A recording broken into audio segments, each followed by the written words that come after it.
সৰ্বকালৰ সৰ্বশ্ৰেষ্ঠ অসমৰ মাননীয় মুখ্যমন্ত্ৰী শ্ৰীযুত হিমন্ত বিশ্ব শৰ্মাদেৱৰ উপজা দিন 57 সংখ্যক উপজা দিন গতিকে আজি আমি এই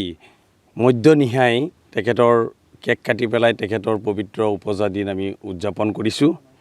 কিয়নো আমি অসমৰ মাননীয় মুখ্যমন্ত্ৰী মহোদয়ক আমি বহুত ভাল পাওঁ কিন্তু তেখেতক আমি আজিৰ এই শুভক্ষণত তেখেতক আমি এটা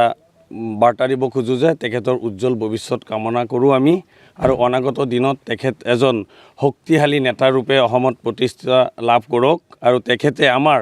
জাতি ধৰ্ম বৰ্ণ নিৰ্বিশেষে আমাৰ সকলোকে সমমৰ্যাদা আৰু সমভাৱে জীৱন যাপন কৰাৰ তেখেতক আল্লাই ওপৰলাই তেখেতক মহান শক্তি দান কৰক যাতে তেখেতে আমাৰ অসমখন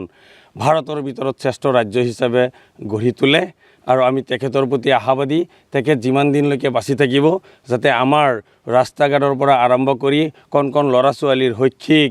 জীৱিকা বাসস্থান প্ৰতিটোৰ প্ৰতি তেখেতে কাম কৰি যোৱাৰ ওপৰলাই যাতে তেখেতক শক্তি দিয়ে এয়াই আজি আমাৰ এই পবিত্ৰ জন্ম দিৱস উদযাপনস্থলীৰ পৰা তেখেতলৈ আমি